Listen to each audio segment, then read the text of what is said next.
Good day, everyone. I am Rafmi P. Awas, and I am here to introduce to you my members, Ms. Yankee Alcacaba, Ms. Rindiza Altamara, Ms. Gemma Cruz, and Rosegel Aboyme. And we are here to report to you all about psychoanalytic theory by Sigmund Freud. Our topic entitled Psychoanalytic Theory by Sigmund Freud. Who is Sigmund Freud? Sigmund Freud is an Austrian neurologist and the founder of psychopathology through dialogue between a patient and a psychoanalyst. According to Sigmund Freud about human development, what a child experiences in early years of life have somehow influenced his or her personality. Also, he believed that personality is formed early in life and develops as the person grows. So it means what the children have been through in her or his early years, it can influence his personality. For example, if the children is a battered child, so it could be his or her personality is cruel or bad. And if he or she is supervised well with his or her parents, in the future, his personality is well-mannered and a good person. He also believed that the personality of the person is formed in early life and it was developed as a person grows. 5 distinct and sequential stages of Freud's psychosexual development. First is the oral stage. Age range is birth to 1 year and erogenous zone is mouth. During the oral stage, the infant's primary source of interaction occurs through the mouth, so the rooting and sucking reflex is especially important. The mouth is vital for eating, and the infant derives pleasure from oral stimulation through gratifying activities such as tasting and sucking. Because the infant is entirely dependent upon caretakers who are responsible for feeding the child also develops a sense of trust and comfort through his oral stimulation. The second one is the anal stage. Age range 1 to 3 years, erogenous zone, bowel and bladder control. During the anal stage, Freud believed that the primary focus of the libido was on controlling bladder and bowel movements. The major conflict at this stage is toilet training. The child has to learn to control their bodily needs. Developing this control leads to a sense of accomplishment and independence. According to Freud, success at this stage is dependent upon the way in which parents approach toilet training. Parents who utilize praise and rewards for using the toilet at the appropriate time encourage positive outcomes and help children feel capable and productive. The third one is the latent period. Age range 6 to puberty. Erogenous zone, sexual feelings are inactive. During this stage, the superego continues to develop while the ID's energies are suppressed. The children develop social skills, values, and relationship with peers and adults outside of the family. The last one is the genital stage. Age range puberty to death. Erogenous zone, maturing sexual interest. The onset of puberty causes the libido to become active once again. During the final stage of psychosexual development, the individual develops a strong sexual interest in the opposite sex. This stage begins during puberty but lasts throughout the rest of a person's life. Where in early stages, the focus was solely on individual needs, interest in the welfare of other grows during this stage. What is erogenous zone? It refers to a specific area that becomes the focus of pleasure needs. This can be mouth, anus, and the genital. Located all over the human body, but the sensitivity of each varies and depends on concentrations of nerve endings that can provide pleasure sensation when stimulated. In other words, it is the specific area that we can feel pleasure. What is fixation? is a condition that results from the failure to satisfy the needs of a particular psychosexual stage. Examples of psychological fixation. First is oral fixation. Freud might suggest that nail biting, smoking, gum chewing, and excessive drinking are signs of an oral fixation. This would indicate that the individual did not resolve their primary conflicts during the early stage of psychosexual development, the oral stage. The second stage of psychosexual development is known as the anal stage. Since it is primarily focused on controlling bowel movements, fixation at this point in development can lead to what Freud called anal retentive and anal expulsive personalities. What is anal retentive individuals? This group may have experienced overly strict and harsh potty training as children and may grow to be overly obsessed with orderliness and tidiness.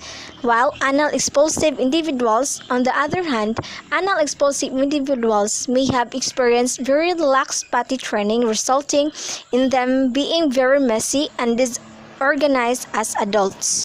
The last one is phallic fixations. The phallic stages of development is primarily focused on identifying with the same-sex parent. Freud suggested that fixations at this point could lead to adult personalities that are overly vain, exhibitionistic, and sexually aggressive. At this stage of development, boys may develop what Freud referred to as an Oedipus complex. Girls may develop an analogous issues known as the Electra complex. If not resolved, these complexes may linger and continue to affect behavior into adulthood according to Freud. For the continuation of this report, I am Rindizel Tamara, the next reporter, and my topic is about the stages of the psychoanalytic theory of Sigmund Freud. The first stage is the oral stage. Birth to 1 year is the age range, while the erogenous zone is mouth. In the first stage of personality development, the libido is centered in a baby's mouth.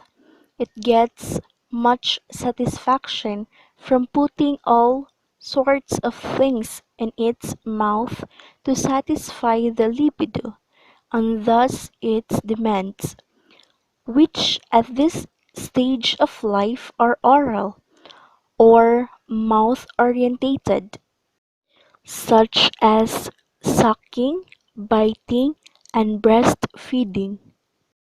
The second one is the anal stage. 1 to 3 years is the age range, and the erogenous zone is bowel and bladder control. During the anal stage, Freud believed that the primary focus of the libido was on controlling bladder and bowel movements. The major conflict at this stage is toilet training. The child has to learn to control their bodily needs. Developing this control leads to a sense of accomplishment and independence. And these are some of the sample pictures. The third one is the phallic stage. 3 to 6 years is the age range, and the erogenous zone is genitals. In this stage, sensitivity now becomes concentrated in the genitals, and masturbation in both sexes becomes a new source of pleasure. The child becomes aware of anatomical sex differences, which sets in motion the conflict between erotic attraction, resentment, rivalry, jealousy, and fear, which Freud called the Oedipus complex in boys and the Electra complex in girls. Oedipus complex. The name of the Oedipus complex derives from the Greek myth where Oedipus, a young man, kills his father and marries his mother. Upon discovering this, he pokes his eyes out and becomes blind. This Oedipal is the generic or general term for both Oedipus and Electra complexes. During the phallic stage, what the boy loves most is his penis. Electra complex. For girls, the Oedipus or Electra complex is less than satisfactory.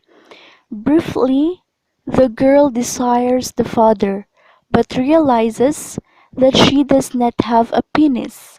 This leads to the development of penis envy and the wish to be a boy. The fourth and fifth stage would be tackled in the next reporter. Thank you. So, good morning everyone. I'm Rose Jill Aboyme. So, in continuation, the fourth stage of psychoanalytic theory of Sigmund Freud is the latency or the 6 years old puberty. Its behavior is it is the period of suspended or repressed sexual activity and urges. Energy shifts to physical and intellectual academic activities. Its fixation is no psychosexual fixation occurs. Developmental outcome or personality is boys and girls peer group heterogeneous relationships, sexual identity, develop social and communication skills, self-confidence, and defense mechanisms. Erogenous zone is sexual energy is directed to physical and intellectual pursuits. So latency stage, it is the dormant sexual feelings. The latency stage may begin around the stage of 7 or the end of early childhood and may continue until puberty. Freud described the latency phase as one of the relative stability wherein no new organization of sexuality develops. The latency phase originates during the phallic stage when the child's Oedipus complex begins to dissolve. The child realizes that his or her wishes and longings for the parent of the opposite sex cannot be fulfilled and will turn away from these desires.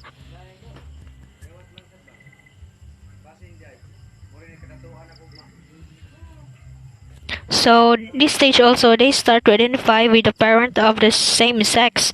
The libido is transferred from parents to friends of the same sex, clubs and hero or role models figures. The sexual and aggressive drives are expressed in socially accepted forms through the defense mechanisms of repression. So and lastly, the last stage of psychoanalytic theory is the genital or the puberty onwards. The behavior is sexual interest once again awakened towards opposite sex. Its fixation is role confusion. The developmental outcome or personality development has been successful during the early stages. It leads to marriage, mature sexuality, and the birth and rearing of children. Develop well balanced life, warm and caring. Genital stage, sex.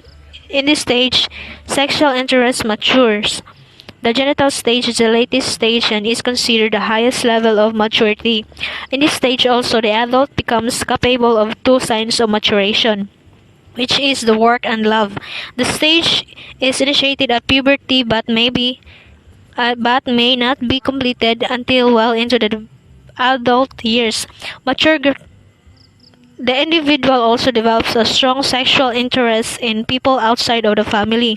The genital stage coincides with the phallic stage. In its main concern is the genitalia. However, this concern is now conscious. The genital stage appears when the sexual and aggressive drives have returned. And lastly, the source of sexual pleasure expands outside of the mother and the father. And that's all. Thank you. Next is the Freud history and concepts. According to Freud's theory, certain aspects of your personality are more primal and might pressure you to act upon your most basic urges. other parts of your personality work to counteract these urges and strive to make you conform to the demands of reality. Freud identified the components of personality: the id, ego, and superego. Freud separated personality into three major components: the id, ego, and the superego. Freud believed that these forces worked to create a person's behavior. They interact with each other and eventually determined personality. Next is the components of personality and their characteristics. The first components of personality is the id. So this is what we are born with, very essential for the gratification of the baby's need, pleasure principle, immediate gratification or satisfaction of one's own need, not oriented towards considering reality nor the needs of others. So it has the concepts of I love myself, I or my. So the id personality is the unorganized part of personality structure that contains a human basics, instinctual drives. Also, the id is the very immature component of personality.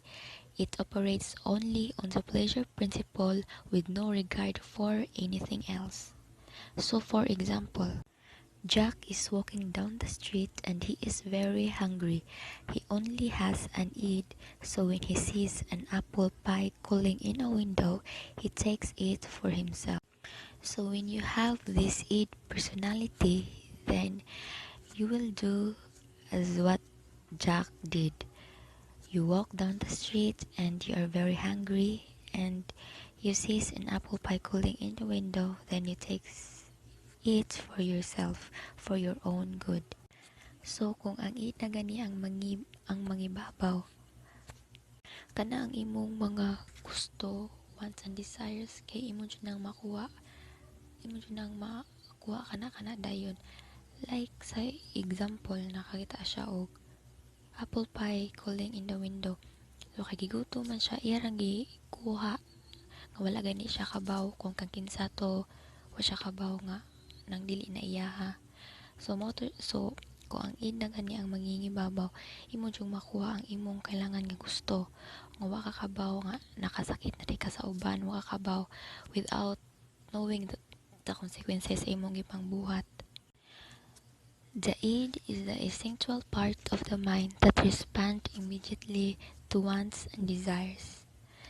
The id is chaotic and animal-like, seeking pleasure and avoiding pain. The second component of personality is the ego. It is a reality principle, awareness of the needs of others, conscious of surrounding and environment, practical application, and considers the best response to situation. It has a concept of you, they, and we. So the ego is a component of personality that is responsible for dealing with. The last component of personality is the superego.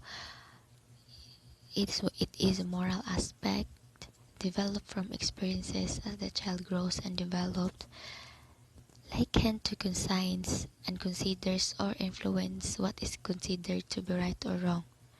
It has you, they, we, what is right and what is wrong concept. The superego provides guidelines for making judgments, represents the norms and qualities of the individual, his family, and the society, and is an ethical constraint on the behavior. The superego operates the moral principles, able to differentiate between good and bad and what is wrong and right. So for example, same example, Jack is walking down the street and he is very hungry. He only has a superego, so when he sees an apple pie cooling in a window, he does nothing. His superego tells him that it is someone's pie and it is not acceptable to trespass on someone's property and take their pie. So kung ang superego na gani mo ingon nimo, nang dili to nimo buhaton, dili nimo kuhaon ang pie nga dili imuha, kay dili man maayo nga mokuha ka sa butang nga dili imuha. The voice that in so the superego is the voice that incorporates the values and morals which are learned from one's parents and society. It tries to persuade the id and ego to turn the moral goals rather than seeking pleasure. I will give another situation and we will use the id, ego, and super-ego personality. For example, kay hapit naman ang face-to-face nga class, nagtigom ka kay nagplano kang mapalit ka og bago nga bag. Pag-abot nimo sa mall, nakakita ka og inindot kaayo nga kanang sandal nga nasa Shopee ron. Kung ang id gani ang mangibabaw nimo, imo gyud na siyang paliton. Ako ning paliton kay uso ni. Kailangan ko mo kuan sa kanang uso ron. Imo to siyang paliton. Pero kung ang ego na gani ang moingon nimo, kung ang ego na gani ang mangibabaw nimo, dili to siya nimo paliton. Kaya ang imong kwarta nga gitigom kay para man sa bag, dili man sa sapatos. Tas kung ang super ego na gani ang mangibabaw nimo, since ang imong gitigom nga kwarta kay para man sa bag, ang imong paliton sa mall kay ang bag jud. Tas nakakita man ka og sandal nga bago, dili siya nimo paliton. Magplano ra ka nga kanang magtigom na lang ko sunod kay para makapalit ko ani nga sandal. So, hope nga nakasabot ta sa kalayan sa id, ego, and super-ego personality. Thank you. So this is just a continuation for the previous report. So the mind is like an iceberg. When we say iceberg, this is a very large piece of ice floating in the ocean. It floats with 1/7, so dako sa 1/8 of its bulk. When we say bulk, the largest part of something above water, according to Sigmund Freud.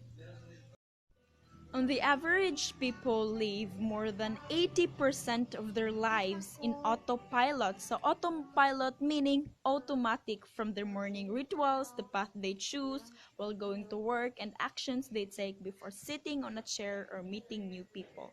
This means they are not aware of the actions they take on a daily basis. Consciousness might be the part humans can perceive. When we say perceive, we are aware of especially with our five senses. So humans can perceive and understand. However, unconscious part of the brain is what structures the beliefs and actions, which may sound abstract to some people. The habits we build, fears we feel, and beliefs that in fact form the character itself. So all of it exists in the subconscious mind, which learns from past experiences in order to keep us alive. In that case, how does subconscious mind learns from the past? So we'll give a concrete examples for that later on. So as a representational of the human mind, Sigmund Freud used iceberg.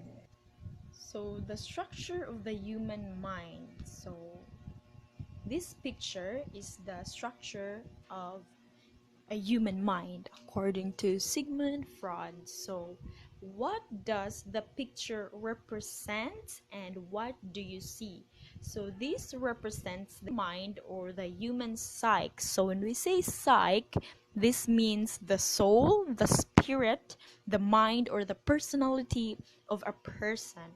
So you can see that a large portion of the ice chunk is submerged. So when we say submerged, covered with water, so the submerged part is the unconscious mind, while only a very small person is emerging from the surface of the water. So when I say emerging, so kita siya, no? Kita siya. So ang kita nga part, kanang ibabaw nga part, is mo na siya ang conscious mind. And the middle is what we call subconscious mind that is slightly submerged by water. So here are the three Freud structure of mind. So first part is the conscious. So the characteristics of conscious is awareness of everything and comprises a very small part of personality. So katong part lang, a small portion nga nag-emerge, mo to siya ang conscious level nga part. So mo to siya ang gamay ra jud nga part sa ato ang personality. So I will give you an example. So example of conscious. So for example, now I am talking, I am aware that I am reporting, I am aware because it conscious focuses only on what's now, what's the present. So that's it. So the second is the pre-conscious or the subconscious, the middle part, the next level. So the characteristics of it is comprised of information readily available when needed but not actively in the conscious mind because naara siya sa atong subconscious mind. So for example, naa kay nadunggan nga kanta sa radyo nga dugay na to nimong nasag-o sa una or nakaibaw na katong kantaha sa una, but then pagtukar nakahinumdum ka, so nakasabay-sabay pa ka, kinasag-o guni mo sa una, nakasabay-sabay ka, but not the whole song anymore. Nakastore to de siya sa subconscious mind na to, makahinumdum pa ta sa past na to nga experience or past na nga na nasag-o nga kanta, but not the whole song anymore. So do you get me? Okay, I hope so. So let's go to the third level, which is the unconscious mind. So the characteristic of unconscious is largely comprised the human thoughts. So dako siya comprised ato ang human thoughts, experiences, beliefs, feelings, impulses, experience of extreme anxiety, pain, and strong emotion. So see for example, kanang tao nga na comatose. So nganong na comatose man na sila? So na-comatose kay tungod gikan sa extreme pain. Extreme pain in the sense of pananglitan gi-atake o nga na kuan sila, na-comatose. So makaingon jud ta nga unconscious sila lying on the hospital bed because they are not aware of their surroundings. So mao to report and here. So that's it. I hope you understand everything, and if not, don't hesitate to ask questions. So this is Yankees Alcacaba, the last reporter for Group 1. Thank you for reading and as well as for listening. So keep safe and healthy, everyone.